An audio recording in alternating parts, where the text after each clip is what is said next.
Just kidding.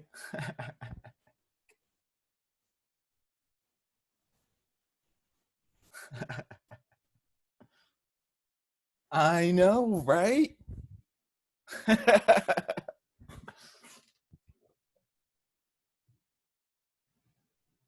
pretty comfy.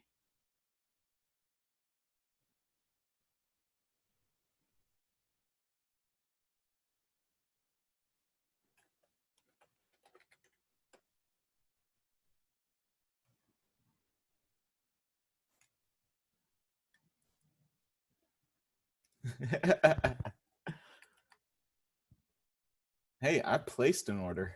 I'm not getting special treatment over here.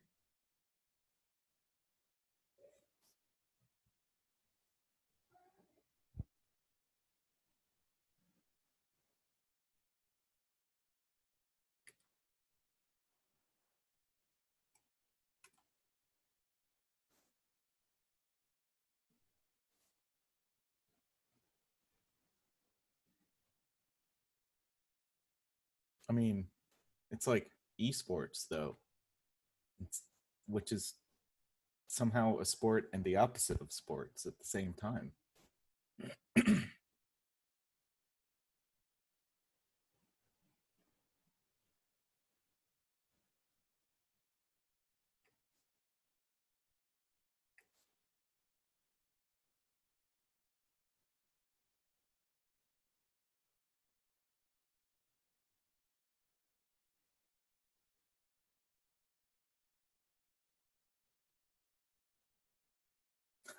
The word esports causes physical pain.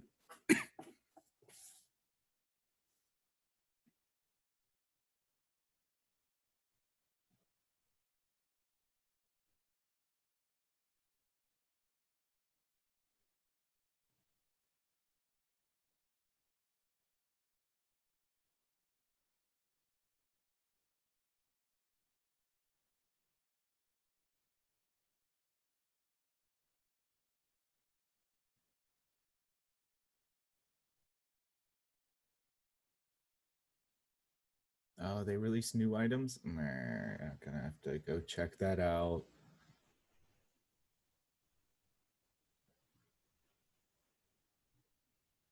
Yep. Cat. Say hey, kitty. Say hey. Okay. Don't say anything. The one time I want her to actually talk, she's like, nah, I'm good.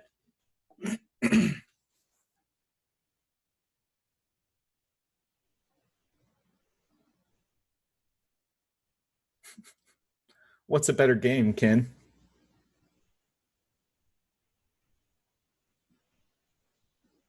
I Quake, huh? Literally anything not online. Eh, get some VR.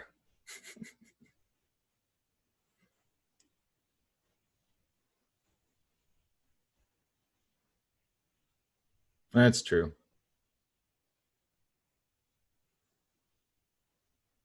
Alex is okay.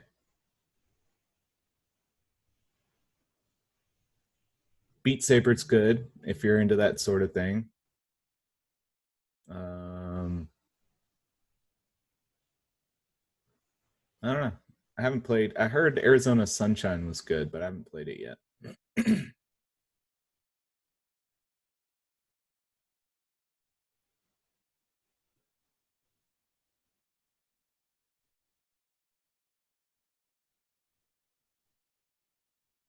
What sort of thing? A VR thing.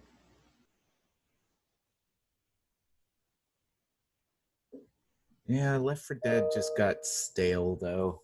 Like I played a lot of Left 4 Dead and Left 4 Dead 2, but Among Us, yeah, I've heard good things. Yeah, kitty. Meow. Uh-oh. Now she's just gonna lick me instead. Okay. Normally I'm just like, well, I'm stuck here for the next 20 minutes, but thank you, thank you. feel like I should wear some Clemson stuff since it's the last time I'll see you guys before they play this weekend. So most of the time people wear stuff, orange stuff on Fridays, but I'm not going to see y'all on Fridays.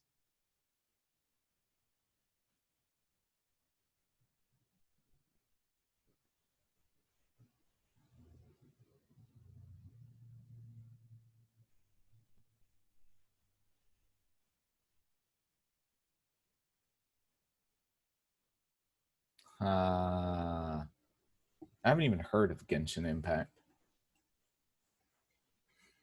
That's true. Overwatch 2 is just Overwatch 1. Yeah.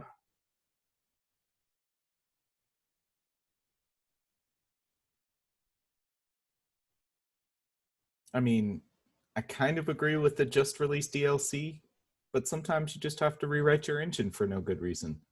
I mean, it's better than WoW still being WoW 1 like 20 years later.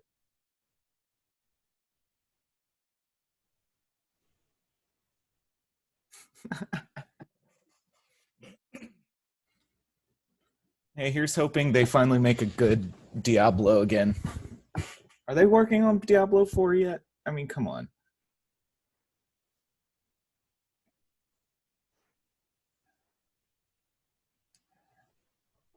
Unclear.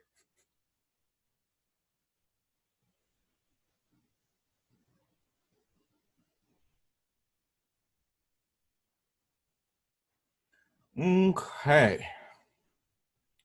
Where were we in this here tutorial? Because I think I remember we were in the tutorial, but I don't remember where. Also, where's my projector screen? There we go.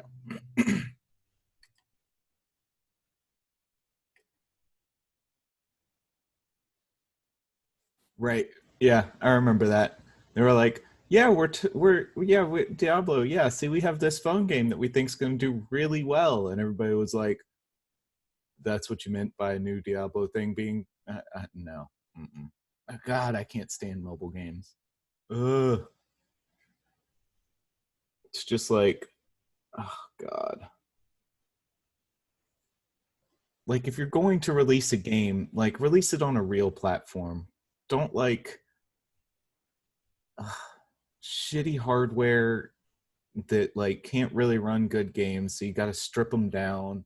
And it eats up your battery life. They always got ads in them or some sort of like time gated way to monetize it. Like there's just maybe if somebody actually made like a decent phone game and just sold it for 15 or 20 bucks or something with like no on recurring monetization, yeah, I could get into that, but that's just not what the ecosystem is about. And also like I have a computer. Why the hell am I going to be like this on a phone when I can just like play it on my computer?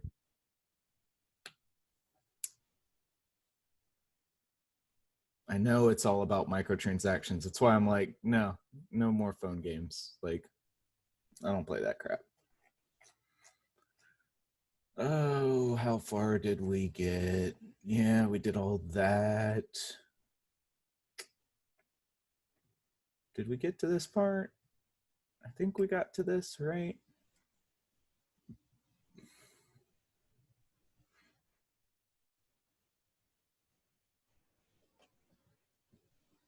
Yeah, EA games. It's in the crates. Engineer games to get you to spend money. Sad. Yeah. Monument Valley? Never heard of it. But then again, I don't really pay attention to what's going on in the phone game space anyway. Oh yeah, I remember playing some games where you just have like it, some of those like you build up your guys and you can like merge them and you can level them up and you like go up against other people's teams, but it's an AI playing their team, so you aren't playing them real time or whatever.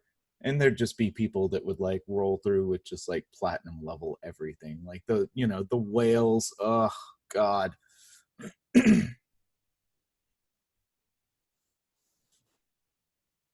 Yeah, yeah. Clash of Clans. Ugh, memories, memories. Not really even fond ones. Yeah, you just got to pay that $100, man. Totally. I've thought about it. Thought about hacking. Okay. So it's almost 4:10. I suppose I should talk about some class stuff. So first things first, if you haven't gotten a grade for your project, but you turned it in, I probably sent you a DM in Slack and you never got back to me about, like, hey, what's your IP address? Or like, hey, your server's not running right now and I'm getting 502s all over the place or whatever. So check your DMs, you know? Uh, and yeah, that's the first announcement. That's the only announcement. I'm trying to decide. So here's a question. Next week we don't have class on Wednesday, or at least I hope we don't, because I'm not going to be here. So how are you guys feeling about your current quiz grades? Do you want a quiz on Monday to like pad them out a little bit? I'm not saying it'll be easy, but I have that one other React quiz 111, and we could totally take quiz 111 on Monday, or we could just have like no more quizzes for the rest of the semester, because the Wednesday after that is the Wednesday before the final, and we're just gonna kind of review on the final. Take the best of two. That's just, I'm too lazy to do that. That's a lot of work. Do that one. What, I mean, how am I supposed to, like, I have to go through and figure out there's only like five of us. There's like 50 of y'all.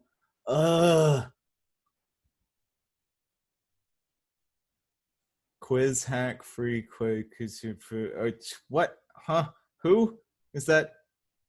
Okay. Is that like gold spamming? Okay. All right. I'm gonna report you to the mods.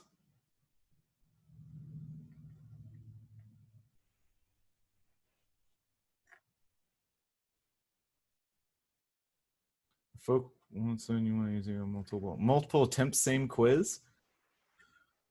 Uh,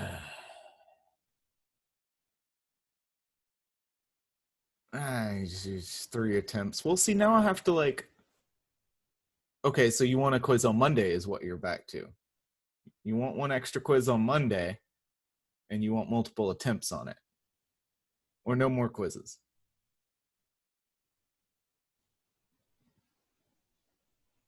No more quiz, no more quiz. Make the second quiz with free questions. No quiz. Drop the lowest quiz. Bonus quiz. Majority, minority. I mean, we'd have to like vote on it to figure out what the majority, minority. I don't want to drop the lowest quiz. I give you guys an easy, at least one easy or free question on like half of the quizzes. Like, graded out of zero. Hey, James, get them. Yeah.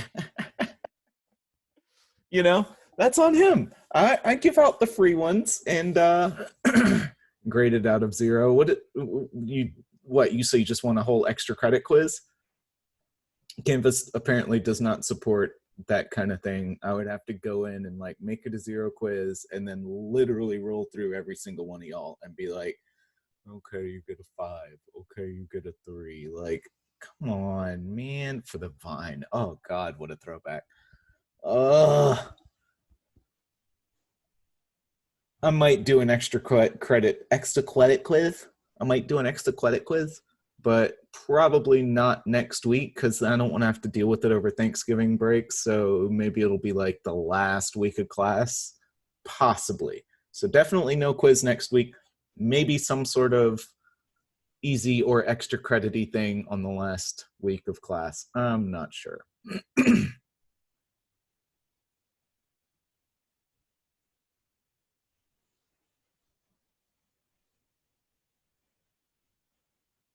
If you set the grade mode to points, I got the grade mode to points, but it won't let you get more points than like if it's, yeah, I don't think so.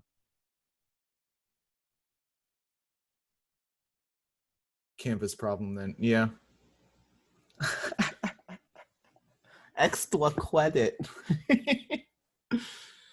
Just make this the last quiz. All right. Well, I'll post something in Slack, and we can do a little clicky thing and vote on whether we want a quiz on that last week of class or not.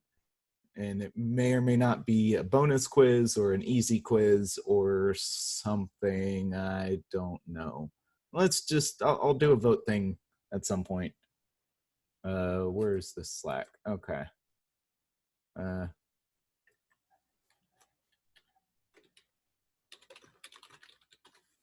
do this easy way. One more quiz. Yes. No. That's no's.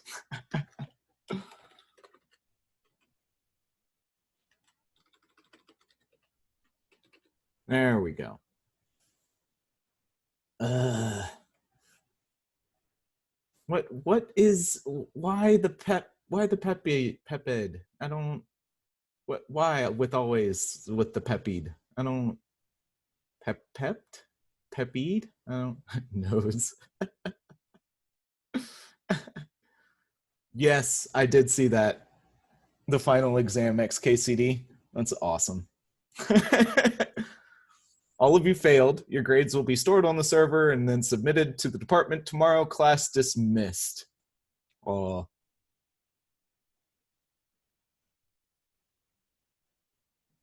Okay, so what else are we talking about? All right, so we were doing this thing. I wanted to go back and make sure that some of y'all were, that I got some of the stuff covered before we go on in the tutorial, and make sure that some of that stuff is understood. So here's kind of my list here. And where was, let's go back to the browser. So when we look at this code, like square and stuff like that, and where is their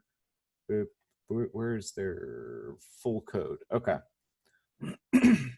If you look up, it doesn't, they don't have it. Why don't they have it? So this is weird because they don't actually have everything you need in here. So we talked about like this thing extends react.component. So obviously for any classes that extend react.component, you're going to need to import React. But even beyond that, since it's just like a, what, huh? What happened? What did we do now? Oh God. Fuck. All right. There's a bigger Pepe. God, I'm gonna stop talking for a little bit. No, I'm not really gonna stop talking. Since the precompiler converts these tag things like this into this, even if you just have like this code and you don't have react.component and your React code just looks like this and does not directly reference anything with React, it's still referencing stuff with React because the precompiler converts it to a react.create element call. So if you're using any sort of this code, or if you're using React at all, you always have to import React at the top. Import React from React.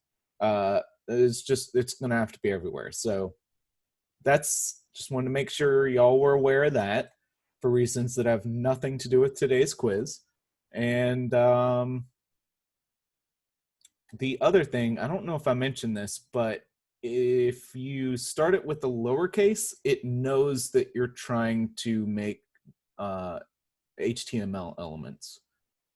All of your components have to start with an uppercase, because that's how it knows that it's trying to render React component instead of just like trying to make a div or whatever. So all of your stuff, square, board, all of the things in this tutorial, and any components, whether they're these class style components or the pure functional components, all have to start with an uppercase.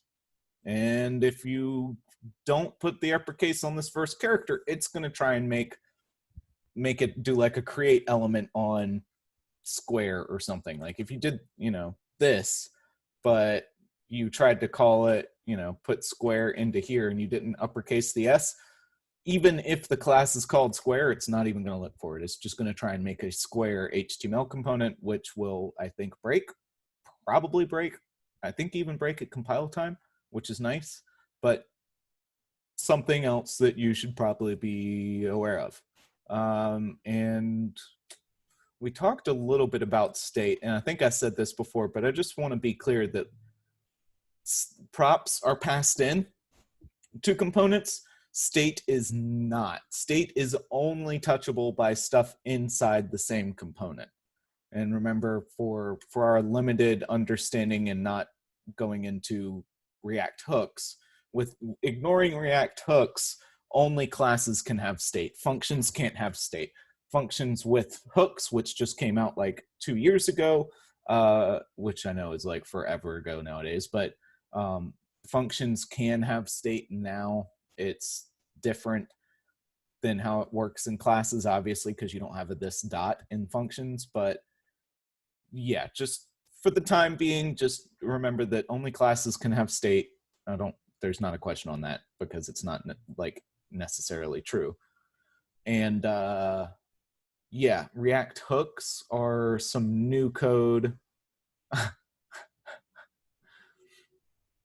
Was it 6 years ago? Or is that just a hook?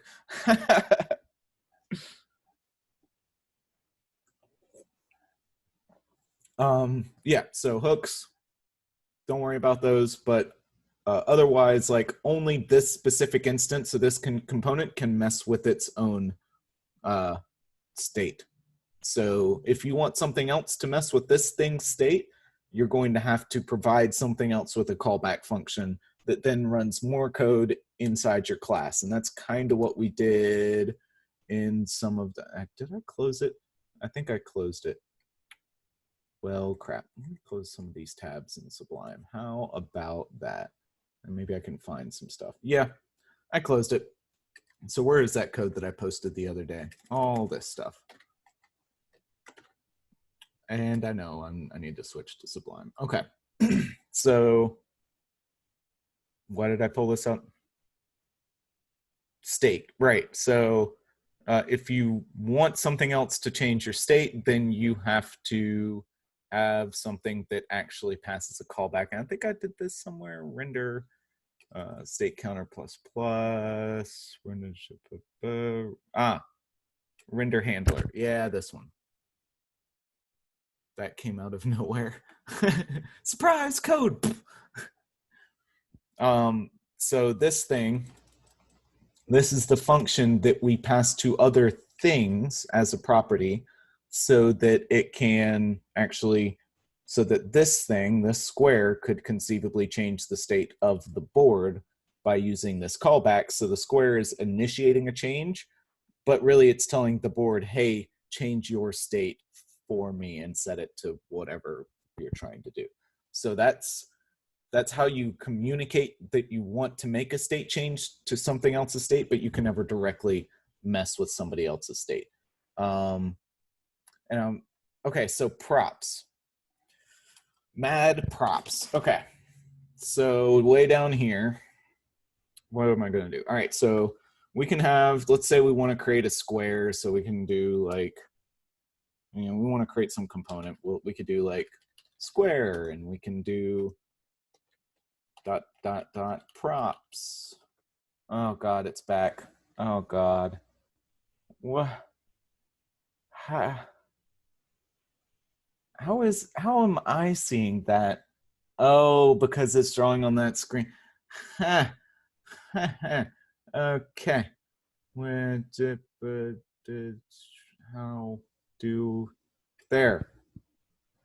Disable it. Okay. Do I like delete it after the fact?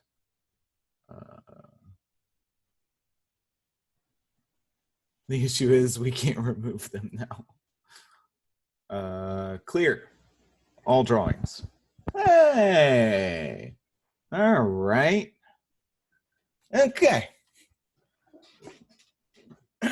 I'm learning how to use these tools and stuff. Okay, so we got a square and we want to pass in like some props. We want to copy all of our props into it, and then we want to set like ASDF Or, I mean, I guess we could do like the regular computer sciencey names. Foo equals bar, and ABCD equals, I don't know, true. So if we have something like this is all, so again, React is, you can I don't know if they actually call it a precompiler or if I'm just making that up as an analogy, or but the way it works, I mean, in my head, the way I imagine it, and I haven't really looked into it, but like React does not add anything to the JavaScript language, right? It takes its React code and compiles it down into something that JavaScript can actually do something with.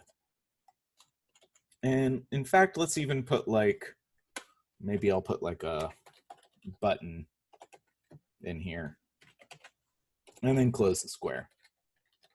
So when this actually gets compiled, when it gets pre-compiled, the React parser is going to convert this, and we already talked a little bit about this. It's going to convert it to a React.create element, or whatever the call is for component. I think it's like create component, maybe. It doesn't really matter. The point is, it's going to create a square component, and it actually, so when you do this square, you somewhere up above, you have to import or create, you have to do like somewhere const square equals, you know, if you want to make it functional, props. So you have to define this somewhere. And if you don't define it in your file, then you have to do something like, or import square from square.js. One of these two. Either way, for this to work in your code, the square variable needs to exist. Because it doesn't, like when we do create element, it actually does like, hey, I want you to create an H1, right? And it puts that H1 in like in an actual string. So you're just saying, hey, create me this string element, right? With a component, it doesn't put quotes around it because it actually uses this object wherever it comes from. SQ, yeah, that's not square, is it? So one of these two has to happen for, you know, you have to have the square variable available so it can pass it in here. So that's the first thing. The next thing it does, remember the second argument, is the properties that you want to pass to this object. So when you call this, it's going to do something inside like new, return new square, and it's going to pass in properties, and then it's going to like add children or something like that. So we'll get to that side. But so this one is your properties or props or whatever. We'll just say props. We know what props mean. And then here we have child 1, child 2, child 200, whatever. Like these just keep going. And that's not how you spell child. I'm getting there. 1. There we go. So this is kind of what it turns it into. Now, I wanted to talk a little bit more about how these props actually work. So let's look at like what this does. So it's going to make props by doing something like these props will look like this. First, it takes anything. Raised hand. Yes. Can I help you, Nathan? Yeah, I feel like a lot of this stuff just comes naturally, you know, like basic HTML and stuff. Feels good to be back in the basics. Yeah. I mean, yeah, it's like we're coming full circle. We're back to, you know, we started with a tic-tac-toe tutorial and we're ending on a tic-tac-toe tutorial, damn it. You know, and just a little feel-good project for the end of the year. Just like, you know, unless all this stuff looks like crazy Greek to you, in which case that sucks, you know? So, and I hope that you ask more questions. But so anything that's in these curly braces here actually gets it gets computed as it is. So if we had true or something, or if we had like true colon, or like some bool question mark, I don't know, yes, colon, no, or something like that. So we can, anything inside these curly braces is pretty much just regular JavaScript code. But when it's taking this and it's trying to build out this object, and let's just call this like props object. And if we start up here, const props equals, and we got all this. Okay, so the first thing it's going to do is it's going to see this thing, and it's going to go, oh, well, that's just a breakout to JavaScript code. So since I'm compiling this to JavaScript code, I can probably just take this and drop it directly in there.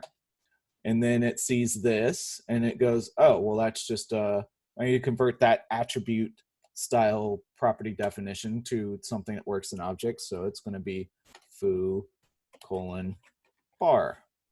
And then it's going to see ABCD and colon. And then it's going to take this code and just drop it into here. So this is why when you're putting stuff inside these curly braces like this, you have to think of it. And I know I said, imagine the only things you can put in here are things that you can put on the right hand of an equal sign in JavaScript. That's not entirely true. It's more like, that is entirely true, but more specifically, what's going on is it's just copying this stuff, and either like if it's like this, it's going to use this is the key, and it's going to use whatever's between these things as the value. You can't put a for loop. Like I can't be like, bar colon for let I equal 0, I is less than, like I can't, that's syntactically not even possible in JavaScript. Now I can instead call like a function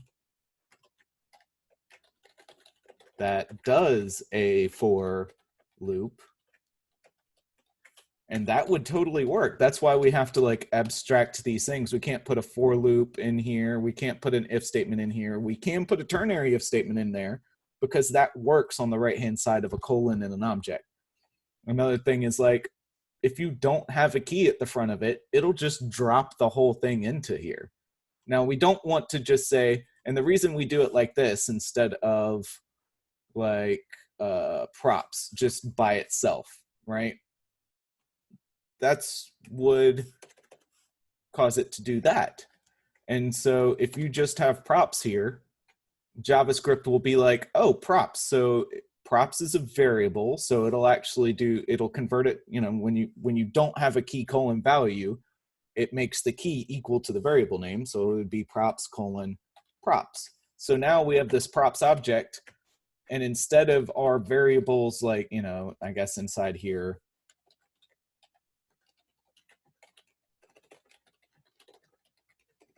let's say like 1A, 1B, 2, C, 3, that kind of thing. Okay, so this is like what, this props here, let's just say it has these things. We don't want to just drop it into here because now you'd have to do props object dot props dot a to get to it. And we want to spread these out. D4. So if you do that, instead of it doing that, it will actually do dot dot dot props, and this is what it puts into its post JavaScript code. But then when JavaScript runs it, because of the spread operator, what it's actually doing is A1, B2, C3, and then the rest of these things get added on afterwards. So that's how these props things work. That's how all of these property things work, and also gives you an idea of like what the React pre-compiler or whatever is doing for you under the covers. It's really just making like commands like this. And so this. If you use square, square has to exist somewhere. When you pass properties in and you're using these curly braces, you have to imagine what that's going to turn into, and is that going to be valid code on the other side or not. While loops, if statements, for loops, none of that stuff's going to work here. So yeah, those are the things that thinking about, like, what did I not cover yet that I feel like I need to cover kind of early on? So those things, which were the state, the components versus HTML elements, the uppercase, lowercase thing, that React is required at the top, and that, that's how properties kind of work. So any questions on kind of, I guess that was a little bit of a recap and a little bit of like an explainer of some stuff we've already seen, but any questions so far?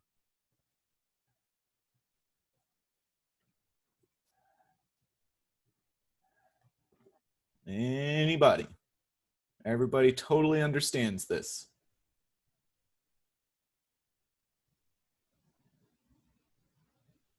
As good as I can for the time being.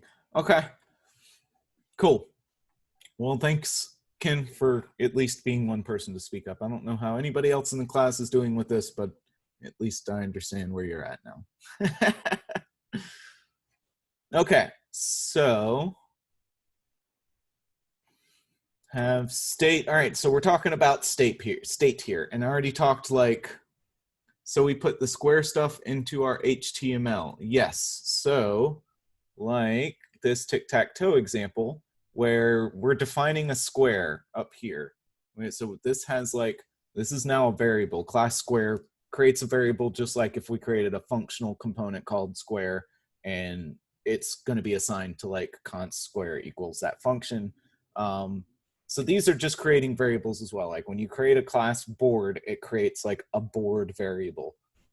Or when you import board, it creates a board variable if we were importing. So here it's like, it's got some HTML, it's got all that stuff, but this isn't regular HTML. This is React JSX. This is React stuff that goes to the React preprocessor, precompiler. And so we can do stuff like break out into curly braces and put whatever the status is. So like we can have a string status. We can say next player is X, and we can just drop that in. And next time we can say next player is O. I almost said Y, but Y is not a player in tic-tac-toe. And that would just get dropped in as well. And then we call this render square thing. And so it's broken out to its own function, and it just drops a square, and it doesn't pass in any like, dot props, because square only needs one thing right now. It only needs a value because that's all it's using in its thing. I'm going to make this a little bit bigger. There we go. And so here we can see, like, all right, so we make a div, make another div, and then we do a board. Board is uppercase B. Save big during HP. Does it say that on my screen, or are you just like trolling? I don't even know anymore. Bottom? Oh, what is that? Huh. I don't, okay. Let's inspect element. Let's see if I can get rid of that. How do I pop this out? I know, right? Does it actually? I really don't know if I care enough. No. Oh, that one? That one?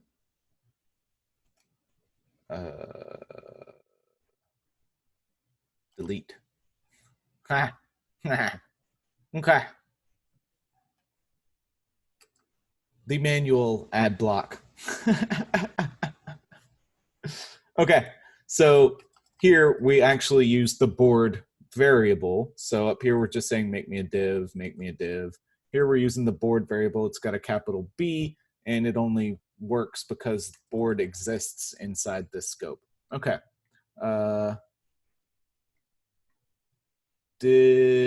Bennett, did that explain what you were asking? Okay, cool. All right, so moving forward, and I'm just going to try and skim through this because, yeah. We don't need to spend time on this when we could be going through the React admin one, but we do kind of need to spend time on this anyway, unfortunately. Add a constructor to initialize the state. So yeah, when you use a state, you need to have something that's in the state. Now the state is just an object. It's just a curly bracket with keys and values in it. This dot state dot value, or this dot state dot whatever. So when you create, you create a current, when you want to use state inside one of these classy things, you have to have a constructor. When you have a constructor, make sure you always call super props to all the React components, because they do a ton of work for us. And then you set the state. This is, I think, the only time you do this dot state equals. I don't think anywhere else you almost never set this dot state with an equal sign. You do like this dot set state or whatever. And so down here, they haven't changed that yet. Okay. Now here, all right, so they've got this dot state value, and then here they're reading this dot state dot value. And then when it gets clicked, they have this function. Now remember, we don't have any curly brackets around this thing, so it's just a one-line function that returns. So not that it matters, because you're returning like to the on click of a button, so the return value doesn't matter. But there's an implied return here. Just keep that in mind for whenever you see this stuff later on. And then this dot set state, and you set the entire new object. So just like our entire state object is, an object with one key called value. God, that's not going to get any easier. And a value of null. So when you set state, you have to pass in a whole new object, a whole new state object. Now, you may think, well, gee, that kind of gets cumbersome, doesn't it? Well, that's why we have the spread operator. So let's see, what are we talking about here? Yep. Okay, so let me just grab this code and drop it over here, and I can expand upon that a little bit. So we got this square thing, and we got this on click thing, and I kind of like the way like React kind of has gotten me into the mindset of spreading, keeping things from going off the screen. Like I used to just have like word wrap on, and I would just write code that would, go on and on and on all the way across the screen. But it really is nicer to read when you have like, all right, well, here's an on click, and then you just kind of break stuff out as you go. And this is probably like, I mean, y'all been writing code for long enough, y'all know this thing. But if I can get this organized the way I want, okay, well, yeah, it doesn't help that like none of this is tabbed. Let's redo it. So we have the constructor, and we got all this stuff, and then we got the super, okay. Render return.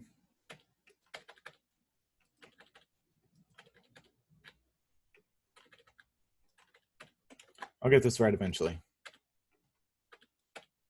There, okay. So it's got a class name. So it's got one property called class name and a value of the string square. Now keep in mind, if this were true, right, it would be the string true. If you want this to be the Boolean true, you have to do true like that. Now you can, so we had square in there.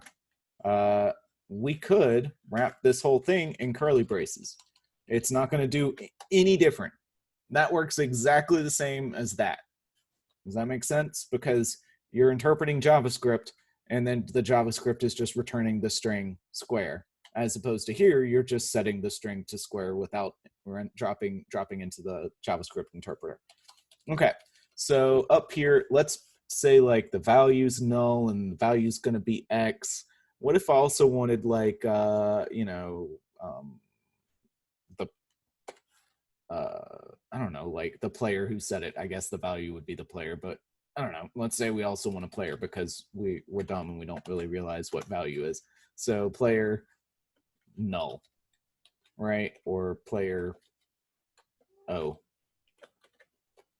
something like that. So we got two things in there. So if we run this set state just the way it is now, it's going to delete this. It's because we're setting an entirely new object. So if we want to only set value and not mess with anything else, you know, we could have 15 other 15 other key value pairs in here. So we could have like tons of other stuff in there. And then we could also have like, you know, some sub even more keys and values inside like a sub object, right? So then you'd have to do like this dot state dot some sub object dot whatever in here. And all that, I mean, it makes sense. A lot of people suggest that you keep your state as flat as possible, that you don't have sub objects inside your state if you can help it. And there's pros and cons to that, but be that as it may, this is what we're dealing with. So if we want to just set the value here, we have to do this dot state comma value, because otherwise we're deleting everything else in there. When it sets this state, it's setting it to exactly the object we pass it. So we have to say, all right, copy all the keys and values. Right, it's not static. It's only, so if we had, you know, 9 squares, each one's going to have its own state, correct? So this just says like, hey, copy everything, the value, the player, all these 15 other keys, and this pointer to the sub object, because remember, this is stored in memory as a pointer, right? This key points to another place in memory, so it can copy that just fine. So this just says copy and put into here all of the key value pairs that are in state, including this key whose value is a pointer to an object, and then overwrite value. So this is already, this part right here is already setting the value. And then we set it again to what we actually want it. And then all of this, so this creates our whole new state object. And it only overwrites value. And you could put more stuff in here. I could put player X as well in here, and it would overwrite just those two things. And if we really wanted to, we could pass in something that has no this stuff. If we wanted to overwrite the entirety of our state with a new thing, that would be fine too. What we do not ever want to do is be like, let's turn this into code block instead of a one-liner so that I can show you the wrong way to do it. So what we don't want to do is like const state equals this dot state dot value equals X, and then state. This is what we do not want to do, because this is just a pointer to this, right? And so we're now modifying our current state. We're not making a new state. Just like we should never modify the properties that we're given, if we need to make changes to it, we should copy it, or copy the values out of it, or do something, and then work with those copied values. Same thing with state. We don't ever want to mess with the current state object or the current props object. That we should never change that stuff. Those things are part of this specific snapshot, this specific frame in the life cycle of the rendering of your React app. The next frame needs to have a completely new props object and a completely new state object. They can be like direct copies of your old props object, and it really only has to even be shallow copies, right? But you gotta be aware of that. And so don't ever do that, right? And so let me just say, let me grab this real quick and keep fast forwarding and be like, no, wrong, stop, don't do this. Do this. There. Okay. Somebody was complaining about no comments in my code earlier, so now I have to put some comments in here. Jeez. Oops. So yeah, we want to do it this way, not this way. And if we have some sub-object in here, you probably, if you're trying to change a part of that, you need to edit that too. So how would we do that? Or this for sub-object. So this dot set state, and we drop in dot dot dot this dot state, comma. Then we go into some sub-object colon dot dot dot this dot state dot some sub-object, comma. How does this work? I think I have to wrap this. Yeah, I have to wrap this with that. And then inside here, like, want to override. So something like that. So this starts getting kind of long, and maybe you want to like break it out and be like, all right, I'm overriding this, I'm overriding that, I'm copying this thing, but I want to override this. And yeah. So that's like, you copy the whole top level state. And if you want to edit something in here, same thing. You don't want to do this sort of thing. You don't want to be like, yeah, just use this, but with a different value in it. You have to be like, no, you have to copy this whole thing into this sub-object, and then you have to add whatever you want to change to it. So things to be aware of. Hopefully I'm beating that into your brains, that like we never, ever, ever want to change stuff that we're given or our states or anything like that directly. We want to let React do it and pass us the new stuff next time through the render. So, okay. Back to this. View full code at this point. So let's take a look at this. We're going to get another HP ad, I'm sure. Yeah. Close. Hey, that's just, now I feel silly because like I could have just clicked the X button. Okay, so now we got state in here, right? We got value equals null to start, and then we set the state to X later on, and then we display state.value. And so when I click on something down here, we actually get X's. We don't get O's because we haven't set that up yet, but good enough. So this state is remembered, right? Every time I click something, that's a new frame in like frames per second analogy. That's a new frame, a new like snapshot of what this app looks like. So whenever something changes, React makes a new frame, a new snapshot. And so when it makes that new snapshot, it will create a new square object, and it will give it the state of the old square object, and it will pass in whatever new props need to be passed into it. So every time I click something, it's rerunning this render thing. Every time I click something, it's rerunning all of this code. Now, in practice, it's got like a lot of short circuits to know like this didn't change, so I can use the same thing as last time. It's got, and maybe next week I'll talk like how the React renderer actually works.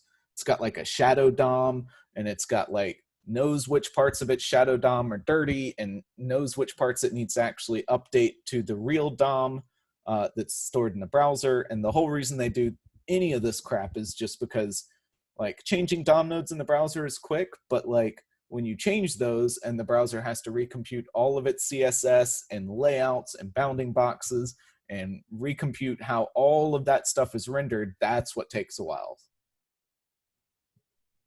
I mean, you got to go figure out who Dom is. I don't have all of life's answers. Backwards from so the DOM tree, like you can change it really, really quick. Like JavaScript will be like, yep, all right, change the DOM tree in your browser. Awesome. And then your browser has to be like, okay, now I have to re-render and relay out everything, or at least some part of everything. So to make refreshes on like really busy pages, like, Facebook, for example, that has tons of stuff going on, to make those actually like not use up all your phone battery or not take forever to reload or whatever, or just like bounce around while it's being laid out in different parts or being loaded in from Ajax or whatever. To prevent all that, they, for every one of these frames, they redraw everything, and then they take the output of all this stuff. So all of these divs and all these things that get returned, they all roll up into like one final subtree of the DOM, and it takes that and puts it into its shadow DOM. And then it says, okay, these things changed, these things didn't change. Do I have enough here to warrant going ahead and taking the shadow DOM and updating the real DOM with it? And I know I just said I wasn't going to talk about this till next week, but now I'm like already halfway done talking about it. So I guess we're just talking about it. So it doesn't always wait for enough changes to build up. There's also a time limit. So I think it will, like, if there's only one change, but it's been like 45 milliseconds or something, I don't know what the like actual limits are, but if there's only one change and it's been long enough, it's like, all right, fine, I guess I'll just refresh this one thing. But if you got a lot of redrawing, a lot of changes going on at once, it'll actually like build all those changes up into like a critical mass and then do one update to the browser's DOM node. So it's got some cool stuff. React is not just this pre-compiler step. It's also, there's the React component lifecycle, which has like 7 or 10 different functions that you can override to make things like redraw at this point, don't redraw at that point, redraw every time you get new properties, don't redraw every time you get new properties, only redraw when this property changes or whatever. So you can control all kinds of stuff like that. And it all goes into like the life cycle of how elements work and components work and all that stuff. Okay. So yeah, blah, blah, blah, blah. You can actually get React DevTools. And even though this compiles away, and if you were to look at it in a real, like in your regular DevTools, you won't see squares and boards and stuff. But if you get the React DevTools extension, then you will see squares and boards. So that's kind of nice. Okay. Yeah, and CodePen is kind of a pain, which is why I'm like, hey, maybe just develop this in your Docker container, or if you don't get your Docker container up and running, I mean, you could probably try and develop it like directly on your instance, use, create React app and all that directly on your instance. But really, if you can't get your Docker file working, try asking me why it's not working, because like it should be kind of easy. So I should be able to help with that. Anyway, completing the game, lifting state up. Hey, I was telling you guys about lifting state up. All right. Each square component maintains the game state. To check a winner, will maintain the value of each of the 9 squares in one location. So right now we'd have to with the code that they have here, each square knows that it's set or not, that it's like got an X in it or an O in it or whatever. But we can't really unless we put something in here that's like get value, and then like return, this dot state dot value or whatever. If we do that, we could get it out, but why not just make the board? Do I have arachnophobia? No. Why? Is there a spider on me? Don't look now.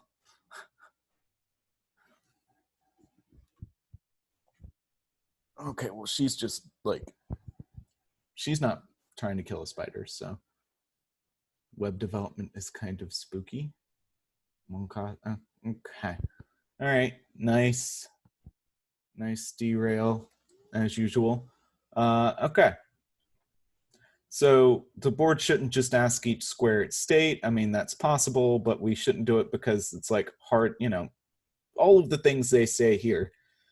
Store the game state in a parent board component and then make each square just like all, state just adds a little bit extra complication to whatever you're dealing with.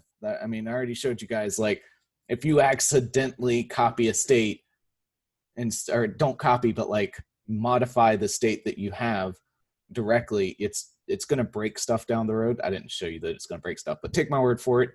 And it's like even kind of hard to like know where it's going to break stuff, but it will totally break stuff. So the less things that have to deal with state, the better. And so if all of these little squares just take in properties and we move all of the state up to the board level, it's easier to figure out who won. All of the state is just in one place, so you only have to look at one place to see if you're screwing up with state.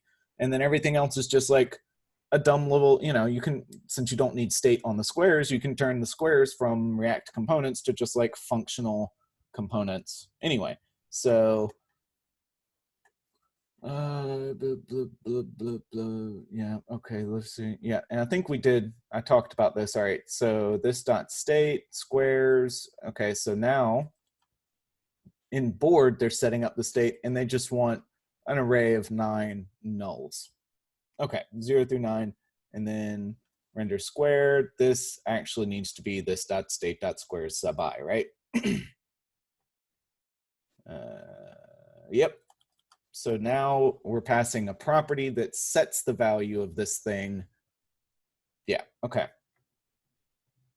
That all makes sense. Need to change what happens when a square is clicked. So this dot handle click. No, I think that needs to be this dot props dot on click. Yeah, so we pass into this thing the props, like just like I was telling you earlier yesterday.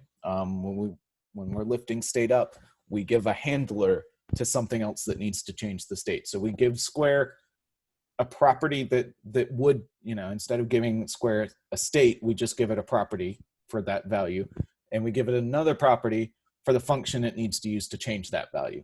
And then it never has to deal with its own state. It just like gets a new property. It's like, okay. And then when it gets clicked, it's like, hey, you should change that, and it's just like a dumb little square. I don't know if there are any smart squares, but could you save the state of an entire React app and use it to bring up the same exact page at another time? Yes. If you take your entire state and you roll it up into, what is it called? React state, React Redux. So React Redux is an add-on to React that is just a centralized store for managing every single state in your entire application. Redux is tons of fun. And one of the things that you can plug into Redux is you can have it like remember every single state change and exactly when it happened.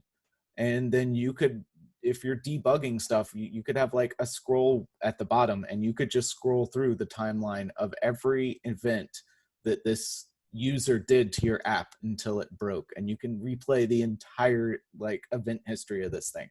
So yes, in fact, you can do exactly that, and that's what Redux does. Now Redux uses event messaging, so it doesn't actually, you wrap these event messages into callbacks to pass them down into like your square. So like square still needs to call a function to change whatever it needs to change. That's not its own thing. So it needs to change its property because it doesn't have a state anymore. It doesn't have access to change it itself. So it needs to call a function. It could call a React Redux function, and that function actually sends an event to a core Redux handler. And that event is what changes certain things. So you actually write custom named events in Redux. And I believe React Admin uses Redux under the covers. In fact, at least I know it did before. I don't know if it still does. But those events are like, okay, this event can only change this one part of the state tree. So you have this huge tree of, what's typed into this text field, and is this expando thing expanded or not, and how many things do I have in the shopping cart, and whatever the hell else. And you have all this in a huge state tree, and hopefully that state tree is very shallow, right? You don't want tons of like nested objects in this thing. You want like shallow things, and then but for whatever reasons. Let me see if I can see their introduction here. Well, okay, how much more of this do we have? Lifting stay up, Y immutability, functional components. think we talked about a lot of this stuff, adding time travel, setting up a history of moves, lifting state up again, showing the past moves, picking a key, implementing time travel, wrapping it up. So I'm not going to make it through all of this today. And I feel like if you want to read more of this, you're free to. I'm probably going to stop reading the tutorial for the rest of the class, and I'm just going to bounce around. I'm going to talk a little bit next week about React Admin, and I'm going to see if this actually React Redux. All right, so you have providers and stores and all this crap. Oh God, this is one of those things where like it all makes sense to me now, but when I was first learning this, it took me a month of bouncing back and forth like, wait, what is this doing? Wait, why do I need to wrap this in a provider? I don't. Okay, and then how does this event do that? And even then, like, that's all kind of, it's fairly straightforward. And then you're like, okay, now I want to make a call to a backend web service, and I want to put a promise into the state. And then when that promise resolves, I want to change the state again to actually have the value, because I want, while it's going to the server, I want it to have a little spinny thing. And when it finally gets an answer back, I want it to replace the spinny thing with like the data that I got back rendered in whatever React components I choose to render it in. And so all of that stuff starts to get pretty freaking crazy. And Redux is already, there's like one or two things that are as complicated that I've encountered in React besides Redux. And one of them is like the way that they use like fields and forms and stuff. I forget what it's called, but React Admin uses it. And I've had to like dig into how the hell this form provider creates a form input element and how it uses properties and stuff like that. And that's almost as complicated as this. Formality? No, I don't think it's formality. Let's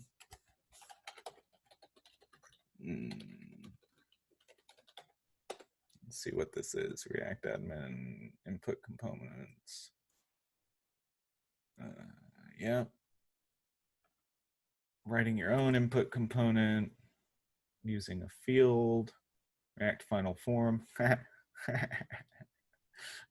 I've reached my final form.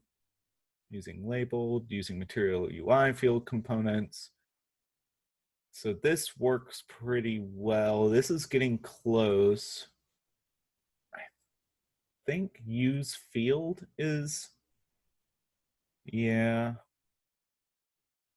Use input. So they actually rewrote some of this to not use third-party components, data inputs, React Admin, tiny input. Yeah, I can't remember what they actually use under the covers. I guess we could go look at their code.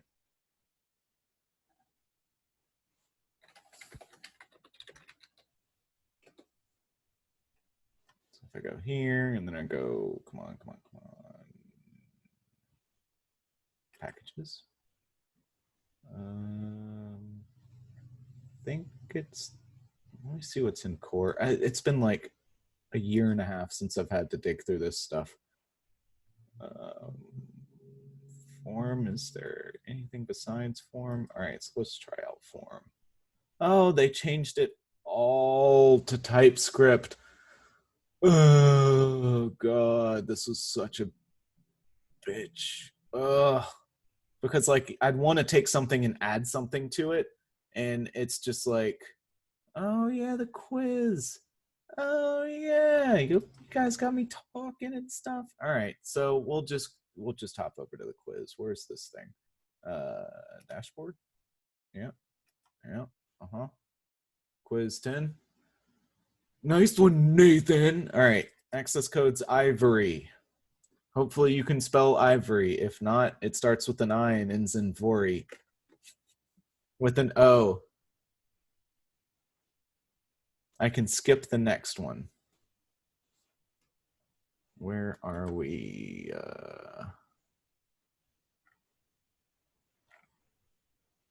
We got 6 no's and 10 thumbs downs. And you know what? I'm just going to put a thumbs up in here just because I want to have a quiz.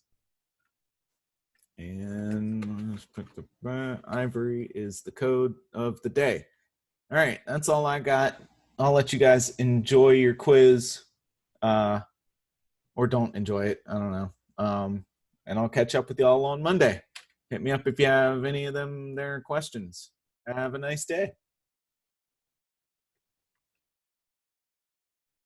Or don't, I'm not telling you how to live your life.